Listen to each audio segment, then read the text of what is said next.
Rabbi Abbi Sharofsky. She's the Director of Intergroup Relations at JCRC and the Rabbi in Residence of the Jewish Community Relations Council of Greater Washington. And she will speak for about 30 minutes. After that, we'll have about 50 minutes for Q&A. But during those 30 minutes, she will stop and have a break whereby she will answer some of your questions.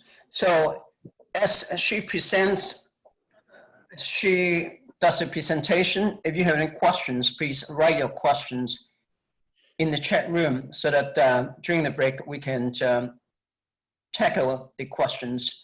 And then for those who miss out on the first 50 minutes or so, you can ask her directly during the last 50 minutes.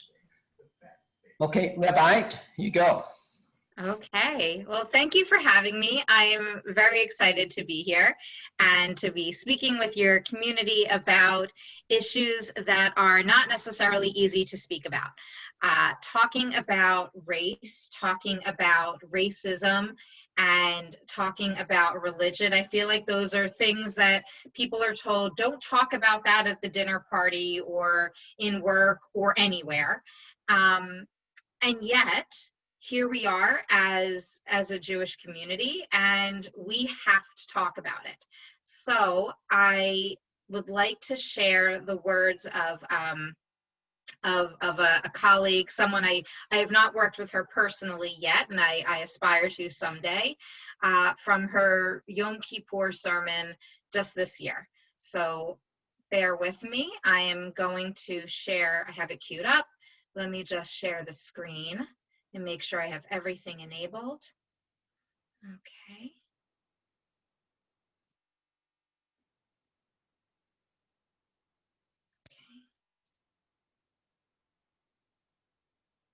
Are you Jewish? Are you Jewish? Are you Jewish? Are you Jewish? The Lubavitchers parked their mitzvah tank at the corner of my college post office. Remember those? And posed this question repeatedly like a jingle to students passing by. In the early 90s, Yale was about 25% Jewish, so asking, "Are you Jewish?" was like shooting fish in a barrel. Most of my Jewish friends were accosted multiple times each day. But not one time in 4 years did they ever ask me. I would have liked some free Shabbat candles, or to sit in their makeshift sukkah, or to have been acknowledged, even once, as a member of the tribe. And the Orthodox weren't the only ones who didn't recognize me as Jewish. I led the Reform Minyan. I chanted Torah. I read the entire liturgy in Hebrew, all while wearing a tallis. But inevitably, someone would come up afterward and ask, "Are you Jewish?" I know what you're thinking. But Rabbi, surely you understand. There's a Jewish look, and you don't exactly have it. Jews are a people with Jewish last names, Jewish features. We even have our own genetic diseases. Yes, I did understand what the Jewish community was telling me. That Jewish peoplehood was akin to a race, something immutable and hereditary, an exclusive club you had to be born into. And even though I had a Jewish father, with this face, I would never really be Jewish.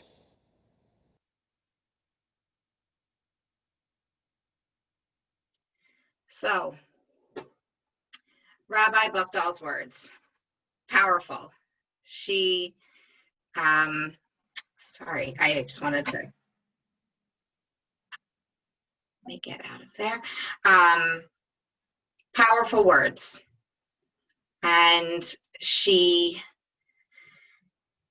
continues this. She continues her words, and, you know, spoiler alert, she asked the question, are Jews a race? And as she says, we aren't. But then she goes into the complicated history of Jews and race. And I invite you to watch the entire 20-minute sermon, or even just read the essay that was built from it in the foreword, if you haven't already. But she goes into this very deep look on what it truly means to look Jewish, to be Jewish, and what does it mean to be attached to a community and a people that so often the people that have hated us want to classify us as a race, and yet we struggle against that, and yet we struggle within it to understand what exactly that means. And I think a lot of that ends up feeding a lot of the anxieties and even insecurities that we have about Jews and race, and what it means to be a race versus talk about race. So we're going to start by looking at the difference between race, between talking about race and being a race, and see what we can do to untangle this a little bit. Now, I'm working on 2 monitors, so you might see me look over a bit, but that's why. So, okay, I'm going to share some text, and this will not have sound. Okay, oh, excuse me. Navigating all of these things. And one of my, it looks like one of my pieces went away. And I'm not quite sure where it got to. Sometimes things just disappear. That happens. So we're going to start with Genesis, Bereshit, chapter 1, verses 26 and 27. And I am just going to pull them up. I don't know why they went away, but it's all right. I'll get back into Sefaria and it will be there in 1 minute. So the texts that we're going to talk about really go into what is the, God said, one second, God said, let us make man in our image, after our likeness. They shall rule the fish of the sea, the birds of the sky, the cattle, the whole earth, and all the creeping things that creep on earth. And God created man in his image, and in the image of God, he created them, male and female, he created them. And I'm going to put the link in the chat. So, and we'll work that way. So you can, and that way you can follow along with the text, right? And we can see each other instead of going back and forth with screens. So what does this mean? What does this these first texts mean? And we know that this is something, these texts are ones that we often look at as sort of these foundational texts, and this emphasis on what does it mean to be created in the image of God. And I look at this text as it lays a foundation that places all humans on the same level. No one is different, not by their race, not by their gender, not by their abilities. Everyone is in the same playing field, and we're all within the same playing field as God. And that's a very, very powerful message. But what happens? Where do we go from there? Let's go on this journey together. So over time, we form tribes. We form affiliations, cultures, groups, and we start to break away. We start to break away from what does this all mean to be created in the image of God. And we see an example of that in Exodus and Shemot, chapter 2, 22, when Moses says to his wife Zipporah, the verse reads, she bore a son whom he names Gershom, for he said, I have been a stranger in a foreign land. Now, Moses is characterizing himself as a stranger, which we know, yes, he's a stranger in Pharaoh's court. Even though he's part of Pharaoh's family, he's an adopted child in there and raised among the Egyptians, he still feels as a stranger. And why is that? How is it that Moses can feel as if he is a stranger if we're all created in God's image? And this idea that group affiliation has the ability to really create this insider-outsider status, and we start to see conversations that lead to race. And we know later on, as the Torah continues and we get into the book of Numbers, Moses and Miriam and Aaron approach God, and Miriam says that famous line, he married a Cushite woman. I believe that's, chapter 12. He married a Cushite woman right away, calling out race, calling out the color and the tribal affiliation of Moses's wife. And we're already starting to see those places of separation.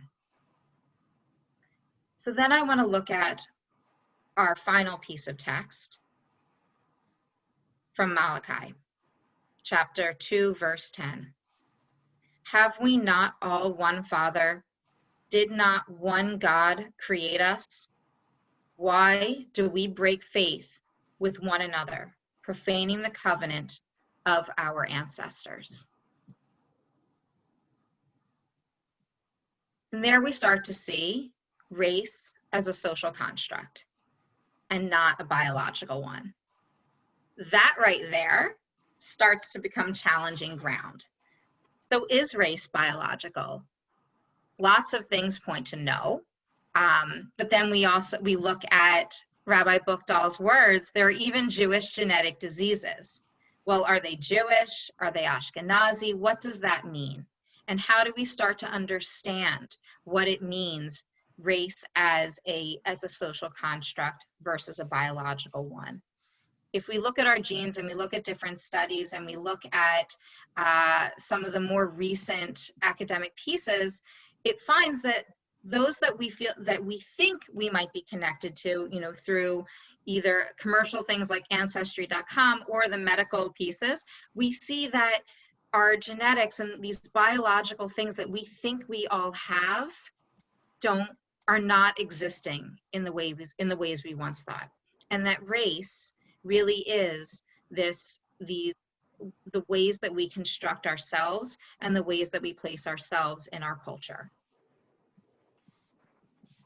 So I'm working on the premise that Jews are not a race, but we struggle with conversations on race because we have been called a race, and because that hurts, and because that has been used against us. The Nazis wanted to make us into a race. They wanted to invoke a lot of if you have a drop of Jewish blood, if you can trace back your lineage, looking at us as a people with distinctive racial characteristics. And that got us into trouble. I mean, clearly, the Shoah is not something that we should diminish by any means. However, it's time for us to be able to look at this pain and to look at that trauma and really untangle where we are going with it and where we should go from here. Because a lot of that, how we understand that trauma, is how we begin to separate this idea of Jews being a race from dealing with actual issues of race. And why do we need to do this?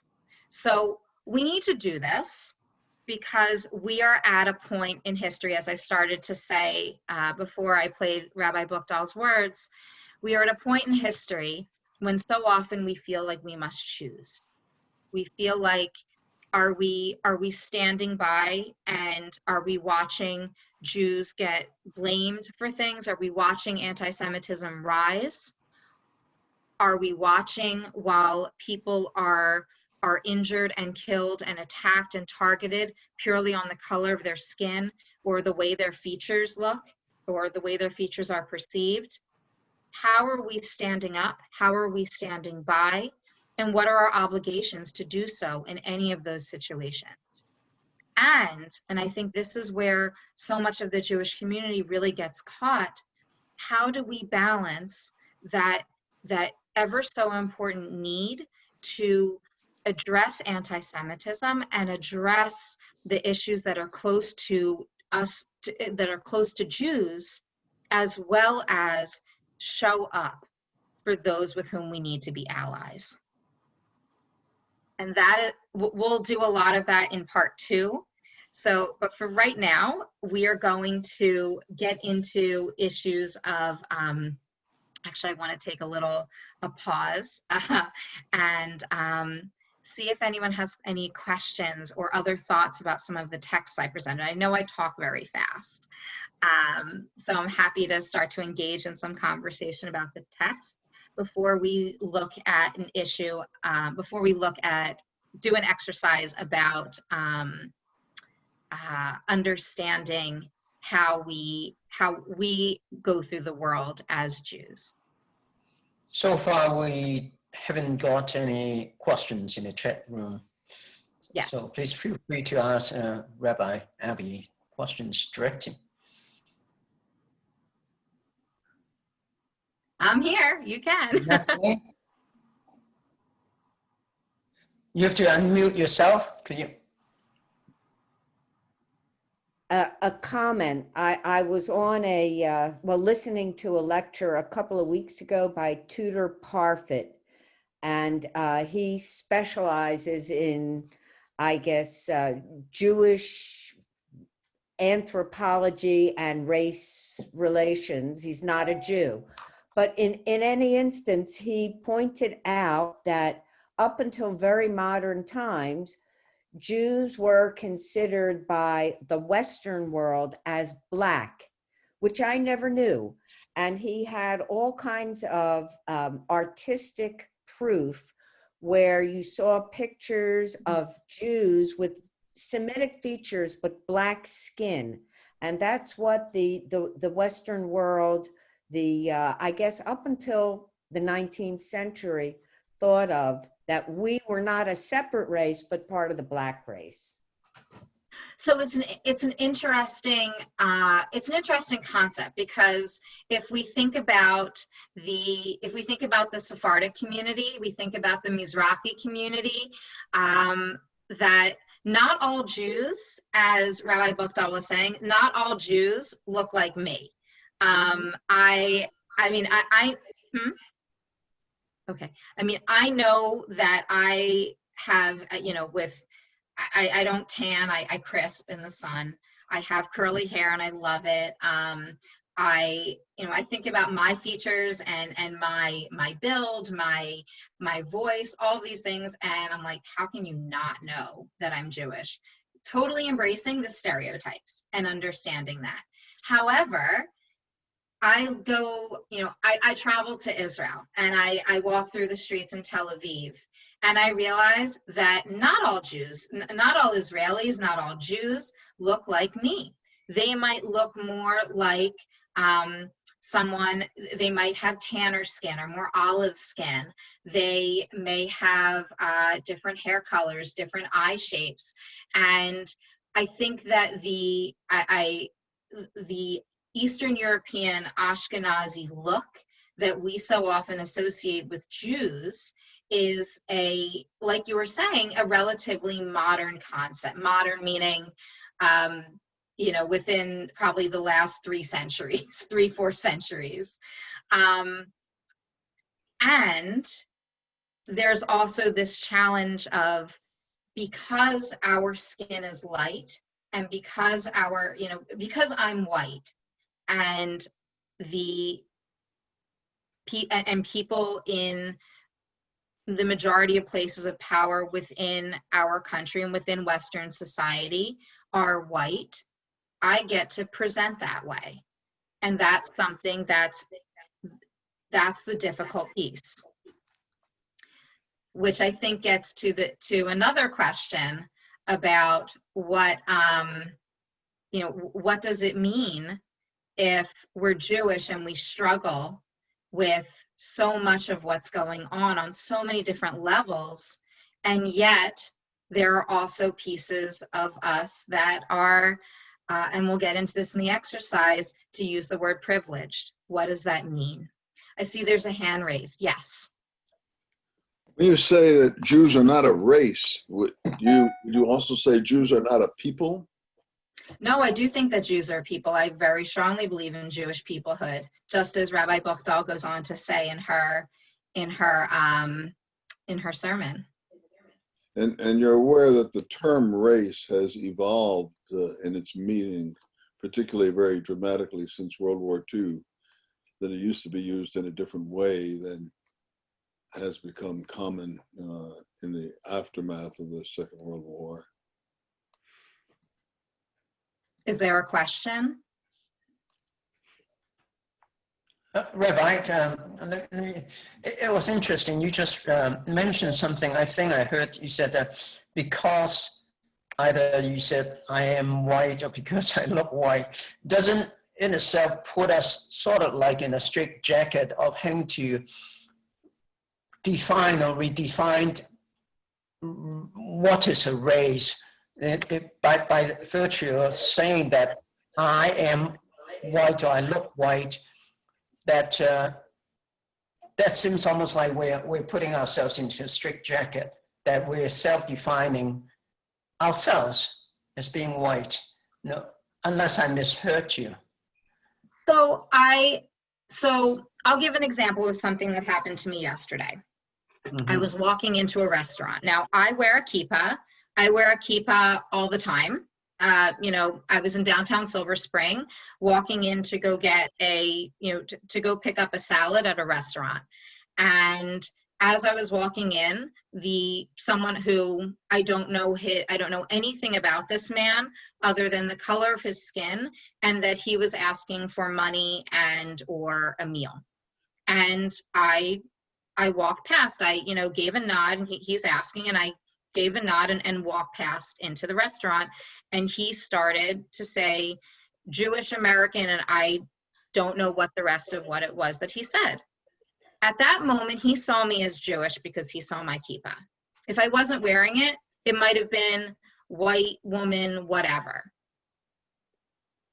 There are signs that I carry, that I choose to carry with me, that are outwardly Jewish.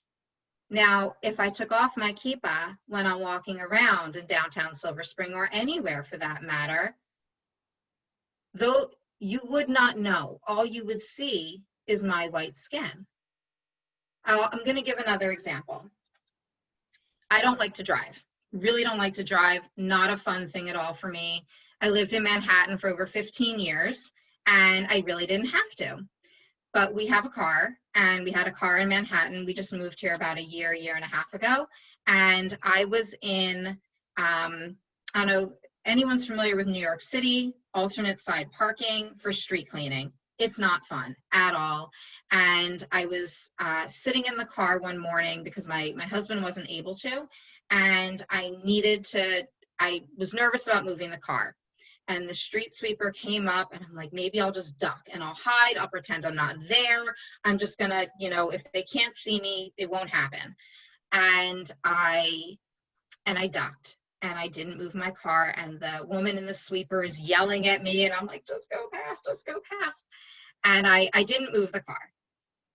A little while later, sanitation department police, because that's a thing in New York, the sanitation department police comes up to me and waits until the end of that 2-hour time slot. And I get out of the car, and the officer comes up to me and says, you needed to move your car.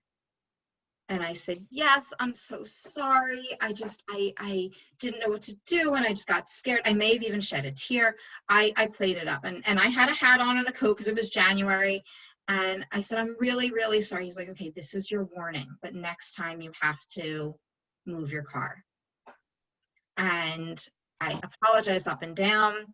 And after he walked away and got back in his car, and I didn't get a ticket and anything like that, I realized that at no point in time was I scared. At no point in time was I worried about what would happen to me while talking with this officer. Now, at no point in time did I argue, did I do anything that I see as giving the officer a reason to be angry with me. But based on conversations that I had with colleagues after that, I'm like, oh, that was something that at that moment that was something I looked at as, I'm white and I didn't have to worry, which is hard. That's a hard thing. So, and I realize that not everyone is going to agree with what I'm saying. I'm okay with that. That's a big, and I know, Frank, you're like, Abby, what are you doing? So I'd like to go into, look at a little bit of an exercise that, or at least I'm going to read a few statements, and then we're going to look at them and swap out. Actually, you know what? We're going to do it a different way, because I want to talk a little bit about this middle space, and I want you to think about this based on religion. Okay, based on what it means, on walking through, I read this and I want you to fill, and I'm going to fill in the word religion. This is adapted from an exercise called Unpacking the Invisible Knapsack.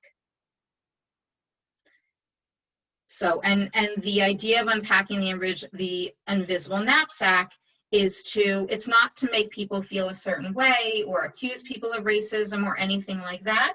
It's simply to help raise an awareness about how we move through the world.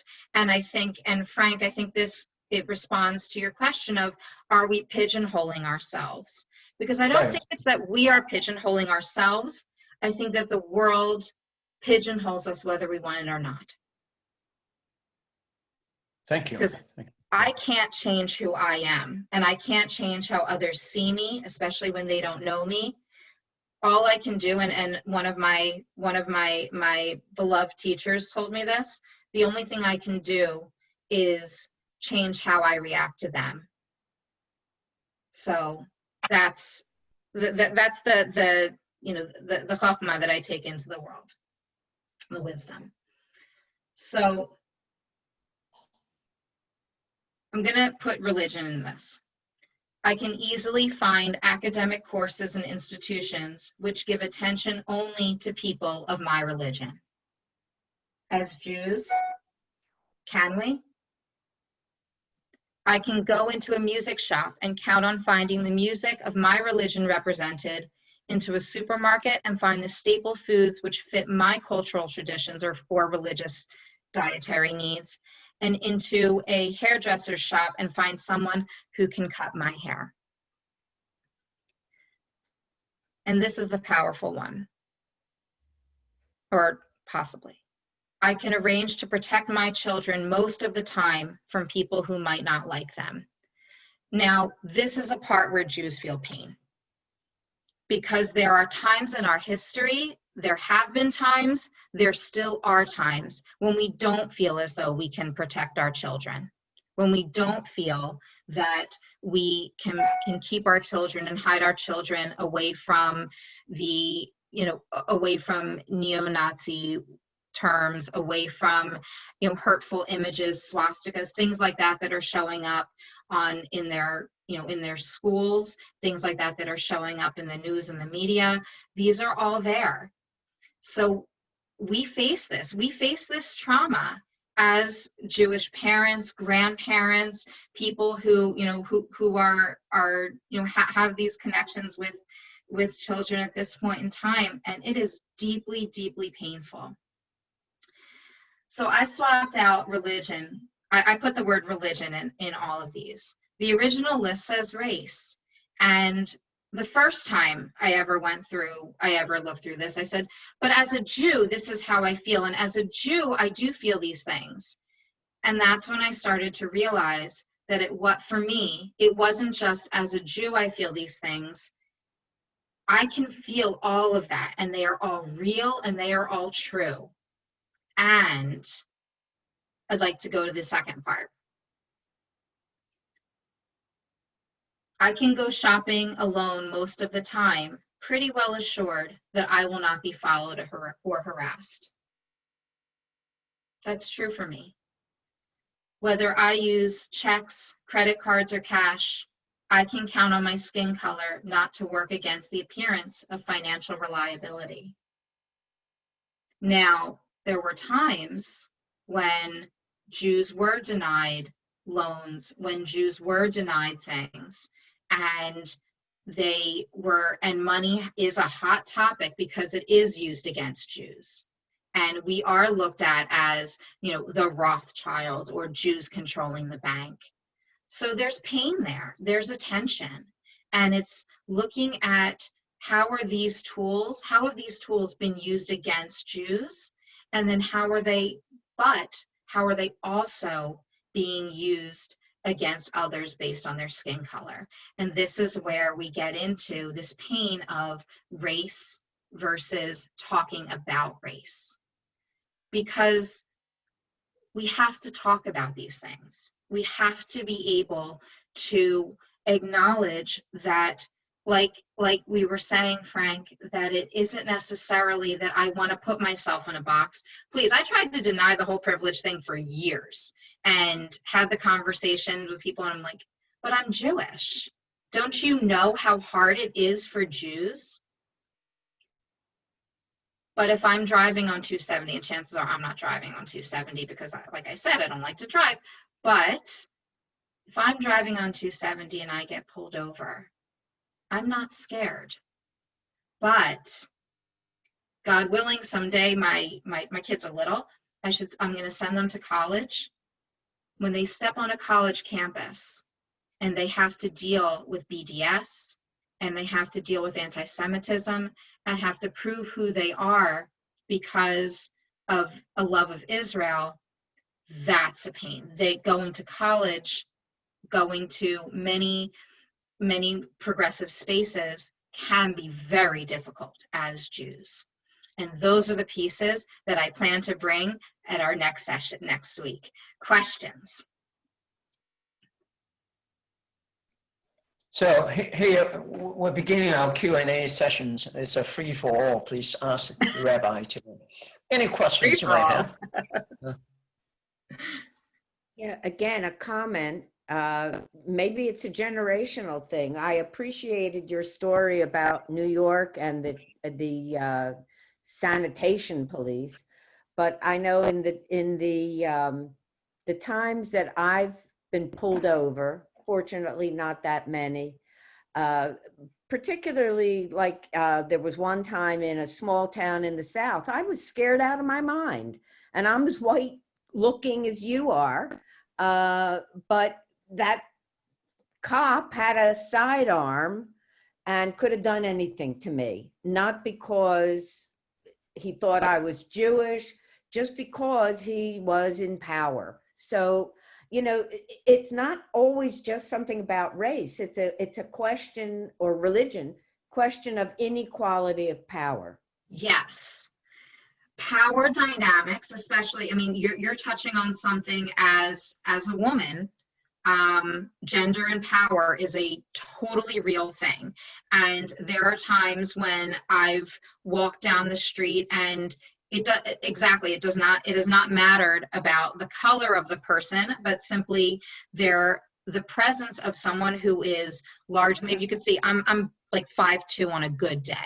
So the presence of someone bigger than me, in a dark, in a relatively dark area, walking outside, in the evening, yes, I'm going to have that fear as well of what does it mean that power, and that I am not in the position of power, and that there is not an equal balance of power.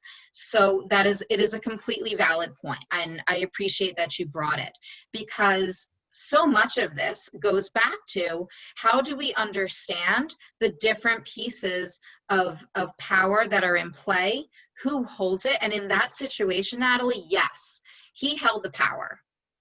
And that fear there, especially in an unknown space, is real. And what I think gets lost is that we shouldn't downplay one person's experience of fear or power, of fear in an experience of inequality, just because it's not a competition to see who has it worse. That's the challenge. And I think that gets lost for so many, that your fear was real and is valid, as well as other fears. So it's learning how to look at, in situations of power, acknowledging them and then saying, what are we doing to address them? Because there are different systems that come up, and we understand different systems of power in different ways over time. So thank you. I want to share some of my experience and my perspective to being a Jew. In my life, I've had more questions or questioning me as a Jew from within the Jewish community than beyond or outside the Jewish community. One year in the 1980s, I went to the Greek synagogue, the Grand Synagogue in St. Petersburg. And the very first thing I was asked when I entered is, are you Jewish? Is your mom Jewish? I said, yeah. And I had never been asked such questions in the outside world or the non-Jewish world. And last year, when I was in Kathmandu, I was walking on the street, and then the vendors of various wares would smile and, you remember the Jewish faith, because I had the kippah on, just like you do, Rabbi. But there was never any questions in them. And then in Camille, at no fewer than 2 synagogues, I was approached and asked, and actually I was asked to furnish verbal proof and evidence that I was Jewish. And upon being given the evidence, the rabbi actually said, I think you should carry a card, carry ID, so that wherever you go, you can show them that you're Jewish. So I said, does it resemble something like a yellow star that I have to prove wherever I go? You went there. Good. Good.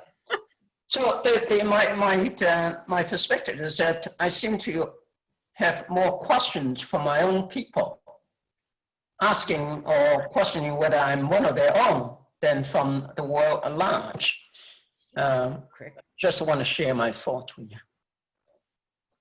Yes, I think there are times when we, the Jewish community, this idea of, Kol Yisrael Arim Zel Hazeh, that we're all responsible for one another, and that, Achdut and brotherhood, this coming together. We don't always play well together.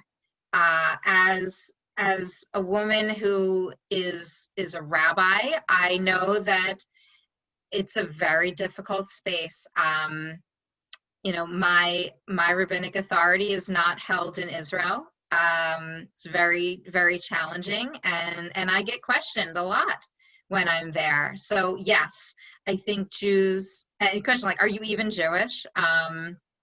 Even sometimes when JCRC sends out emails, some of the, I don't want to call them hate email. I want to say more like challenge emails, keep it nice, are how you're not even Jewish at all because women rabbis don't exist. I'm like, okay, you can think whatever you want. I'll just sit over here being, a pretty unicorn or something. But just to show that, yes, we do not treat each other well a lot of times. And that doesn't help when we're trying to work out and we're trying to figure out how we understand outward. And one of the things that I think about with everything that happened this summer, with the protests and some of the rioting and the tremendous loss of life, is that the Jewish community really had to go in and look at how do we respond to everything? How do we live up to who we are ethically, morally, but then also realizing that we still have our own pains internally. because, like Rabbi Buchdahl said, we question, are you Jewish? Earlier in the summer, I ran we hosted a webinar on welcoming and embracing Jews of color. And the things that our speakers talked about were eye-opening. And I know I was able to hear Professor Heron speak as well and share and he shared things that were eye-opening for what it means for someone to not look like, to not look as we would expect. And I say we, knowing that already there is a limiting statement. As one would expect when they walk into a Jewish space. So there's a lot of recalibration that's going on, and it takes time, of course. The challenge is that, does our community have time right now? Like, do we have the luxury of letting this take time, or do we need to address it quickly? And do we need to really jump in? And I think that's what this summer was. It was saying, we really need to get in the conversation and no longer look at it as a conversation that's out there. It's a conversation wherever we are entering it, because I also believe that there's no right way to enter into the conversation about, or excuse me, you said that wrong. There's no wrong way to enter into the conversation about race and about how we're understanding a Jewish response to it and to anti-racism. Everyone is in a different place. Every community is in a different place. And we need to find a way to look at it from in a way that is going to not create stumbling blocks, but rather open doors. So I presented things tonight that I realized were challenging, and were not necessarily the easiest for some to hear. And I hope that they were received with the chesed and the rachamim, the kindness and the mercy with which I wanted to put it out there, knowing that hard conversations are hard, and if this was easy, we would have figured it out a long time ago. So I have enjoyed learning with everyone this evening, and I'm excited for round two. I hope you are. And I see that we do have time for for maybe one or two more questions if you have them. So we've got about 3 minutes. Here's your last chance to ask the Rabbi.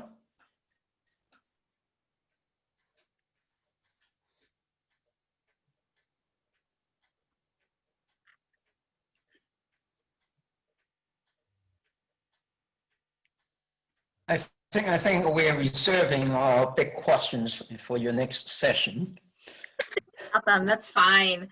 And if things come up, I'm happy to maybe talk a little bit. Maybe we'll have time for a few questions or just some thoughts that have been sitting, and we can jump into some of those next week. And then we'll talk a little bit about intersectionality and what that means, and get into what this.